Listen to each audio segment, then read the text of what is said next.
हाँ बेटे, अज अपना जोड़ा लैसन हैगा वो हैगा इतिहास का 6वां लैसन 6वां चैप्टर रूस की क्रांति। रूस एक वड्डा सोवियत संघ देश सीगा, जिमें कि 1857 ਦੇ ਵਿੱਚ ਭਾਰਤ ਦੇ ਵਿੱਚ क्रांति हुई, भारत ਦੇ ਵਿੱਚ विद्रोह होया और उस विद्रोह ने ईस्ट इंडिया कंपनी का राज जिहड़ा हैगा वो ख़त्म किया। इस तरीके दे नाल यानी कि रशिया का जिहड़ा है उस दी क्रांति भी राजनीतिक वड्डी चर्चा सी। राजनीतिक खेत्र दे विच एक वड्डी चेंज सी। इसने काफ़ी चेंज जिहड़ी है वो लैके आंदी। तां अज आपां जिहड़ा है रशियन क्रांति रूस की क्रांति बारे पढ़ांगे। इस क्रांति के की कारण, क्यों यह क्रांति हुई, क्रांति तो पहला रूस के राजनीतिक ते आर्थिक हालात किदां दे सी, किस तरीके का उस वक्त जिहड़ा है राजनीतिक ढांचा सी और वो ढांचा लोगों ने पसंद क्यों ना किया, लोगों ने क्यों उस वक्त की जिहड़ी है राजनीतिक शक्ति सी जिहड़ी जिन्हां हत्थां दे विच जिन्हां लोकां दे विच उन्हां तो वो राजनीतिक शक्ति क्यों हथियाई, क्यों उन्हां दे खिलाफ खड़े हुए, तो वो क्रांति किवें उन्होंने क्रांति किवें कीती, क्रांति का ढंग की सी, वो आपां अज इस पाठ दे विच पढ़ांगे। रूस की क्रांति तो पहला किदां दे हालत सी उस वक्त रूस दे विच। असीं पिछे पढ़िया है कि यूरोप के कुछ देश उन्हां दे विच समाजिक आर्थिक ते राजनीतिक परिवर्तन हो रहे सी।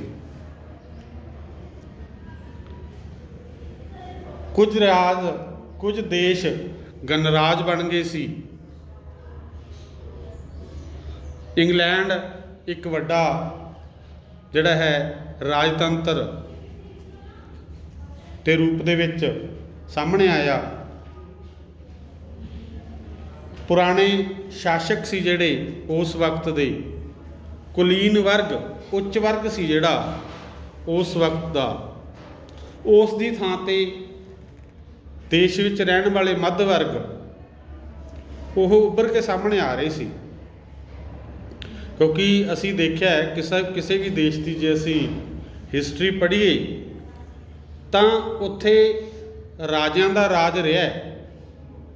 असी भारत की जे गल करते हैं, भारत दे विच भी यानी कि राजे राज करते रहे ने, वख-वख समय ते वख-वख राज जिहड़ा है राज घराणियां दा राज रहा है। भारत उत्ते लंबा समा मुगलों ने राज किया है। उस तो इलावा खिलजी वंश, लोधी वंश, तुगलक वंश, तां यह दास वंश, इन्हां दा राज भारत के उत्ते रहा है। ये राजे सी और हरेक देश की हिस्टरी दे विच इस तरह राजियां दा राज चलता आया है। तो किस खास किस्म के लोग, उच्च श्रेणी के लोग, वो अमीर लोग ही राज करते रहे ने। उस तो इलावा जे असी गल करिए उस वक्त की आर्थिक स्थिति की सी, जिहड़ा उद्योगीकरण दे विच यह पछड़िया होया सी। जार रूस दे विच जार, जिन्हों इंग्लिश दे विच असी लिखते हैं TSAR, पंजाबी दे असी यार कहने और इंग्लिश के उसमें से TSAR लिखते हैं। ਉਹਦੀ ਤਾਨਾਸ਼ਾਹੀ ਸੀ। ਉਸ ਦੀ ਤਾਨਾਸ਼ਾਹੀ ਇੰਨੀ ਜ਼ਿਆਦਾ ਸੀ ਕਿ ਉਹ ਆਪ ਤੋਂ ਹੇਠਲੇ ਵਰਗ ਦੇ ਲੋਕਾਂ ਦੇ ਉੱਤੇ ਆਪਣਾ ਨਿਯੰਤਰਣ ਰੱਖਦਾ ਸੀ, ਉਹਨਾਂ ਦੇ ਉੱਤੇ ਜ਼ੁਲਮ ਉਹ ਕਰਦਾ ਸੀ। 1861 ਦੇ ਵਿੱਚ ਬੇਸ਼ੱਕ ਖੇਤੀ ਦਾਸ ਪ੍ਰਥਾ ਅੰਤ ਹੋ ਗਿਆ, ਵੀ ਖੇਤੀ ਜਿਹੜੀ ਹੈਗੀ ਆ ਉਹ ਮੁਜ਼ਾਹਰਿਆਂ ਤੋਂ ਕਰਾਉਣੀ, ਜਿਵੇਂ ਭਾਰਤ ਦੇ ਵਿੱਚ ਹੁੰਦਾ ਰਿਹਾ ਹੈ ਸਾਮੰਤਵਾਦ, ਉਸ ਤਰੀਕੇ ਦੇ ਨਾਲ ਇਹ ਮੁਜ਼ਾਹਰਿਆਂ ਦੀ ਖੇਤੀ, ਤਾਂ ਜਿਹੜਾ ਹੈ ਸਾਮੰਤਵਾਦ ਸੀ ਭਾਰਤ ਦੇ ਵਿੱਚ, ਉਹਦੇ ਵਿੱਚ ਜਿਹੜੀ ਹੈ ਖੇਤੀ ਦੇ ਮਾਲਕ ਵੱਡੇ ਵੱਡੇ ਜ਼ਿਮੀਦਾਰ ਸੀਗੇ, ਵੱਡੇ ਵੱਡੇ ਜਾਗੀਰਦਾਰ ਸੀ, ਤੇ ਕਿਸਾਨਾਂ ਤੋਂ ਖੇਤੀ ਕਰਾਈ ਜਾਂਦੀ ਸੀ, ਤੇ ਉਹਨਾਂ ਨੂੰ ਬਦਲੇ ਦੇ ਵਿੱਚ ਗੁਜ਼ਾਰੇ ਜੋਗਾ ਹੀ ਸਮਾਨ ਦਿੱਤਾ ਜਾਂਦਾ ਸੀ, ਬਾਕੀ ਸਾਰੀ ਦੀ ਸਾਰੀ ਉਹ ਆਪ ਹੜੱਪ ਕਰ ਲੈਂਦੇ ਸੀ। ਤਾਂ ਇਸ ਤਰੀਕੇ ਰੂਸ ਦੇ ਵਿੱਚ ਵੀ ਇਹ ਚੀਜ਼ ਸੀ। ਤਾਂ ਕਿਸਾਨ ਇਸ ਗੱਲ ਦੇ ਨਾਲ ਸਿਰਫ ਨੌਕਰ ਬਣ ਕੇ ਰਹਿ ਗਏ, ਔਰ ਉਹਨਾਂ ਨੂੰ ਆਪਣਾ ਜੀਵਨ ਬਹੁਤ ਗਰੀਬੀ ਦੇ ਵਿੱਚ ਗੁਜ਼ਾਰਨਾ ਪਿਆ। ਤੇ ਬੇਸ਼ੱਕ ਜਦੋਂ ਇਹ ਦਾਸ ਪ੍ਰਥਾ ਖਤਮ ਹੋਈ ਰੂਸ ਦੇ ਵਿੱਚ, ਤਾਂ ਉਹਨਾਂ ਨੂੰ ਖੇਤੀ ਦੇ ਛੋਟੇ ਛੋਟੇ ਟੁਕੜੇ ਲੈਣ ਵਾਸਤੇ, ਖੇਤਾਂ ਦੇ ਛੋਟੇ ਛੋਟੇ ਟੁਕੜੇ ਲੈਣ ਵਾਸਤੇ ਵੀ ਪੈਸੇ ਦੇਣੇ ਪਏ। ਜ਼ਿਆਦਾਤਰ ਕਿਸਾਨ ਜਿਹੜੇ ਨੇ ਉਹ ਜਿਹੜਾ ਉਸ ਵਕਤ ਦਾ ਨੇਤਾ ਸੀ, ਜ਼ਾਰ ਉਸ ਦੇ ਪ੍ਰਤੀ ਵਫਾਦਾਰ ਸੀ ਤੇ ਉਸ ਦਾ ਹਰ ਹੁਕਮ ਮੰਨਦੇ ਸੀ, ਔਰ ਜਿਹੜਾ ਹੈ ਆਪਣੀ ਰੋਜ਼ਾਨਾ ਦੀਆਂ ਜ਼ਿੰਦਗੀ ਦੇ ਵਿੱਚ ਵੀ ਉਸ ਦੇ ਉੱਤੇ ਉਹਨਾਂ ਨੂੰ ਨਿਰਭਰ ਹੋਣਾ ਪੈਂਦਾ ਸੀ।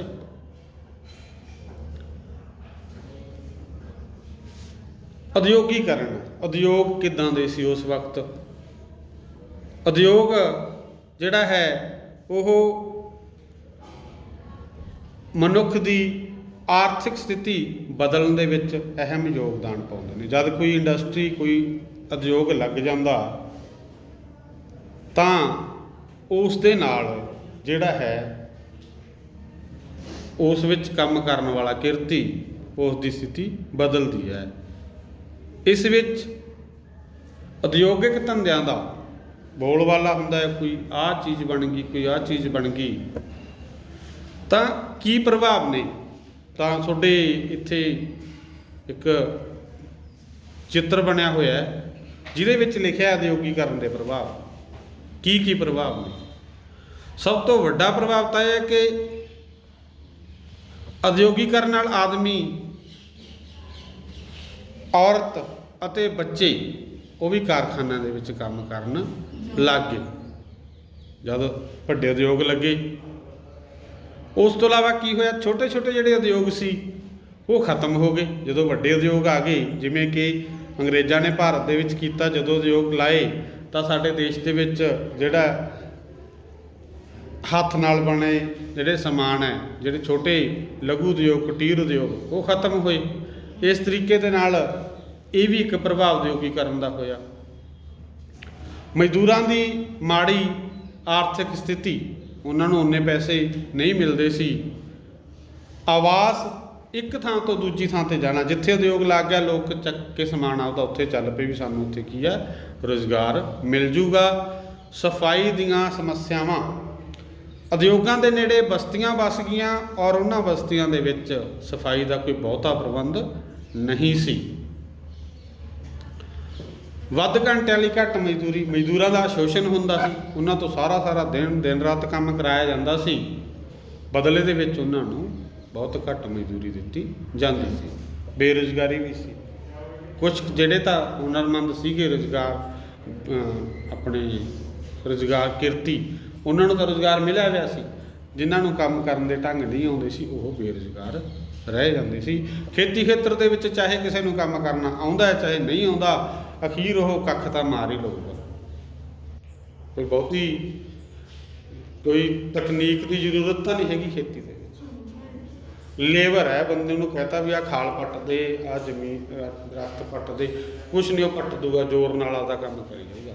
ਪਰ ਉਦਯੋਗਾਂ ਦੇ ਵਿੱਚ ਕੰਮ ਕਰਨ ਵਾਲਾ ਬੰਦਾ ਨਿਪੁੰਨ ਹੋਊਗਾ, ਜਿਹਨੂੰ ਮਸ਼ੀਨ ਚਲਾਉਣੀ ਆਉਂਦੀ ਹੋਊਗੀ, ਮਸ਼ੀਨ ਬੰਦ ਕਰਨੀ ਆਉਂਦੀ ਹੋਊਗੀ, ਮਸ਼ੀਨ ਦੇ ਵਿੱਚ ਜੋ ਪ੍ਰੋਡਕਟ ਬਣ ਰਿਹਾ ਉਹ ਉਹਨੂੰ ਬਣਾਉਣਾ ਆਉਂਦਾ ਹੋਊਗਾ, ਉਹਨੂੰ ਉਹਦੀ ਸਾਰੀ ਮਿਕਦਾਰ ਪਤਾ ਹੋਊ, ਤਾਂ ਇੱਥੇ ਬੇਰੁਜ਼ਗਾਰੀ ਵੀ ਹੋਈ, ਕਿਉਂਕਿ ਜਿਹੜੇ ਕਿਰਤੀ ਸੀ ਉਹ ਸਿੱਖਿਅਤ ਨਹੀਂ ਸੀ। ਹੁਣ ਰੂਸ ਦਾ ਉਦਯੋਗੀਕਰਨ ਕਿੱਦਾਂ ਦਾ ਸੀ?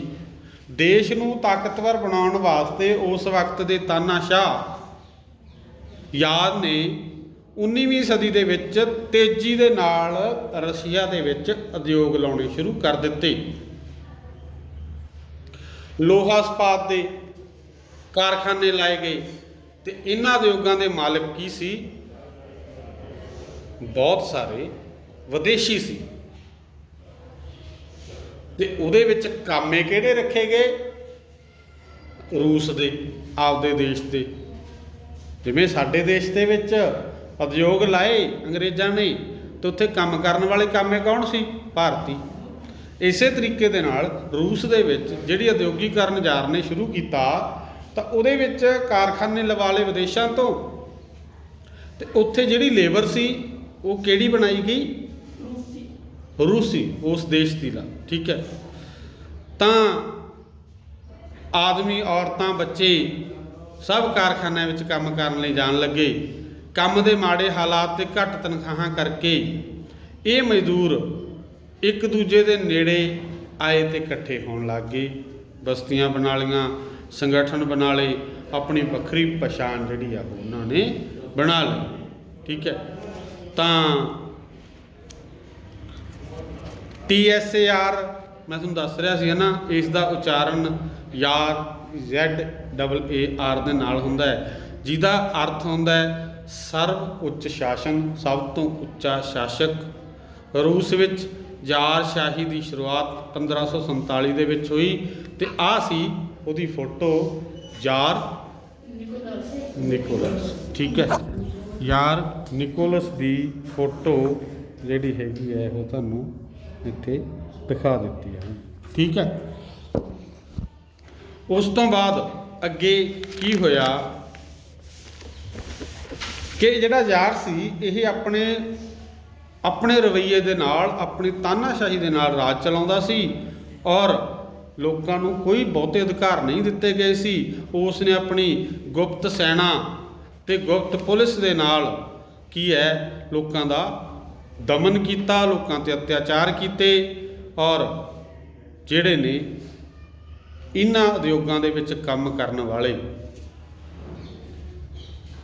ਮਜ਼ਦੂਰ ਅਤੇ ਨੌਮੀ ਕਿਹੜੀ ਬੇਟੇ? ਬੀਅਤ। ਤਾਂ ਉਹਨਾਂ ਨੇ ਕੀ ਕੀਤਾ? ਉਹਨਾਂ ਦੇ ਵਿੱਚ ਕ੍ਰੋਧ, ਗੁੱਸਾ ਭਰ ਗਿਆ।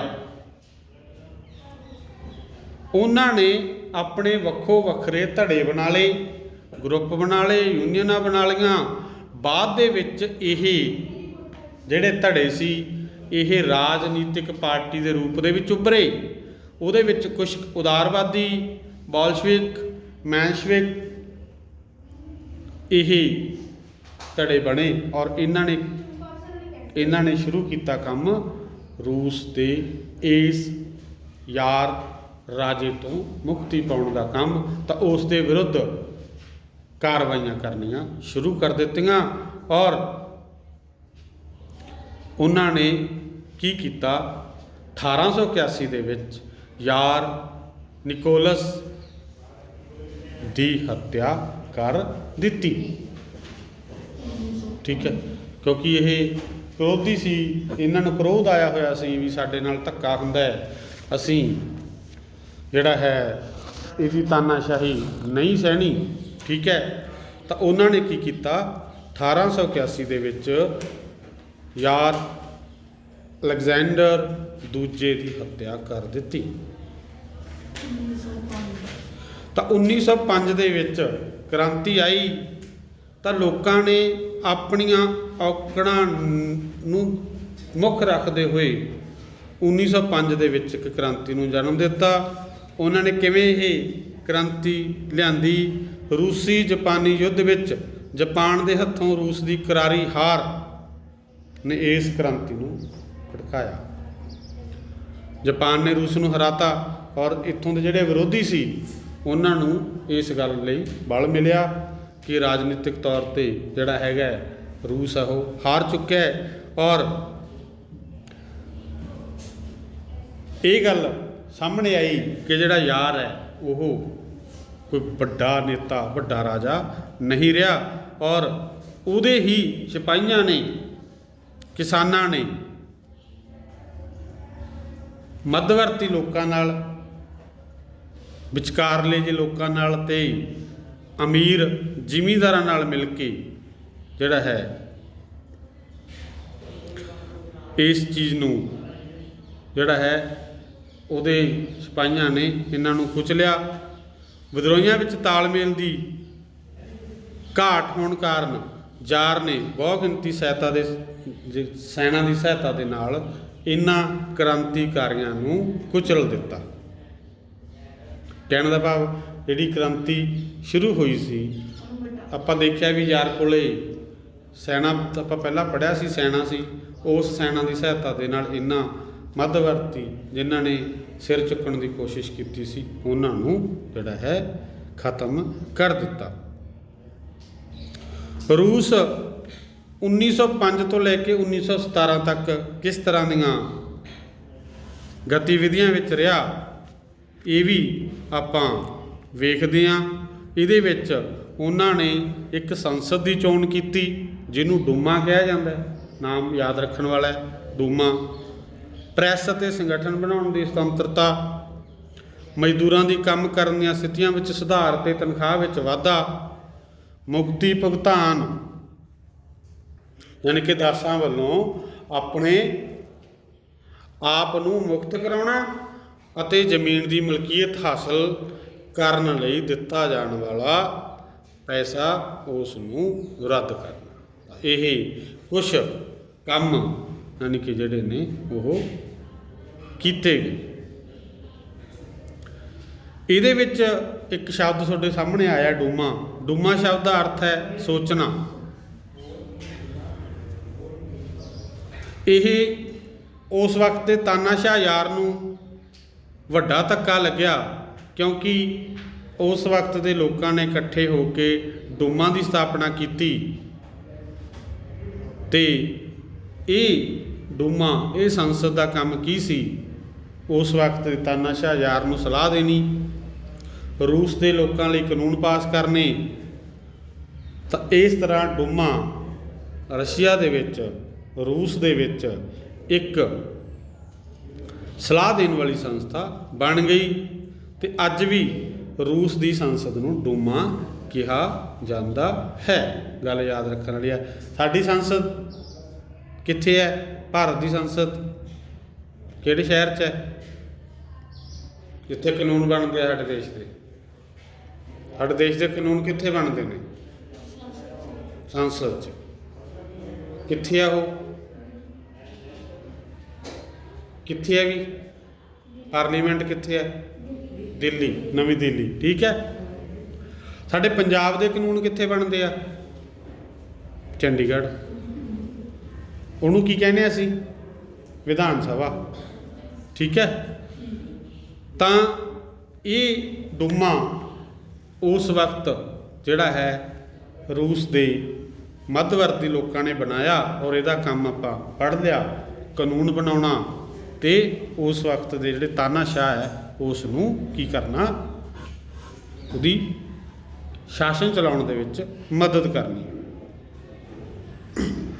ਇਹ ਬਣ ਤਾਂ ਗਈ ਡੂਮਾ, ਬਟ ਇਹ ਗੱਲਾਂ ਬਾਤਾਂ ਕਾਗਜ਼ੀ ਹੀ ਰਹਿ ਗਈਆਂ। ਜਿਹੜਾ ਯਾਰ ਸੀ ਬਹੁਤ ਸਾਰੇ ਵਾਅਦਿਆਂ ਤੋਂ ਮੁੱਕਰ ਗਿਆ, ਡੂਮਾ ਨੂੰ ਨਜ਼ਰ ਅੰਦਾਜ਼ ਕਰਨ ਲੱਗਾ। ਚੋਣ ਨਿਯਮਾਂ ਨੂੰ ਤੋੜ ਮਰੋੜ ਕੇ ਇਸ ਤਰ੍ਹਾਂ ਬਣਾਇਆ ਗਿਆ ਕਿ ਜਾਂ ਦੇ ਵਫਾਦਾਰ ਲੋਕ ਹੀ ਅੱਗੇ ਆ ਰਹੇ ਸੀ। ਗੁਪਤ ਪੁਲਿਸ ਨੇ ਵਿਦਿਆਰਥੀਆਂ, ਯਹੂਦੀਆਂ ਤੇ ਪੜ੍ਹੇ ਲਿਖੇ ਲੋਕਾਂ ਨੂੰ ਤੰਗ ਕਰਨਾ ਸ਼ੁਰੂ ਕਰ ਦਿੱਤਾ, ਗ੍ਰਿਫਤਾਰ ਕਰਨਾ ਸ਼ੁਰੂ ਕਰਤਾ। ਪ੍ਰੈਸ, ਬੋਲਣ ਤੇ ਸੰਗਠਨ ਬਣਾਉਣ ਦੀ ਆਜ਼ਾਦੀ ਤੋਂ ਉਹਨਾਂ ਨੂੰ ਦੂਰ ਕੀਤਾ। ਸਟਾਲਪਿਨ ਦੇ ਸੁਧਾਰਾਂ ਦੇ ਬਾਵਜੂਦ ਵੱਧਦੀ ਹੋਈ ਜਨਸੰਖਿਆ ਤੇ ਜ਼ਮੀਨ ਦੀ ਘਾਟ ਕਰਕੇ ਕਿਸਾਨਾਂ ਵਿੱਚ ਗੁੱਸਾ ਲਗਾਤਾਰ ਵੱਧਦਾ ਰਿਹਾ। 1912 ਤੋਂ ਲੈ ਕੇ 1914 ਤੱਕ ਹੋਣ ਵਾਲੀਆਂ ਉਦਯੋਗਿਕ ਹੜਤਾਲਾਂ ਦੀ ਲਹਿਰ ਤੋਂ ਮਜ਼ਦੂਰਾਂ ਵਿੱਚ ਜਿਹੜਾ ਹੈ ਗੁੱਸਾ ਸਾਫ਼ ਝਲਕਦਾ ਸੀ।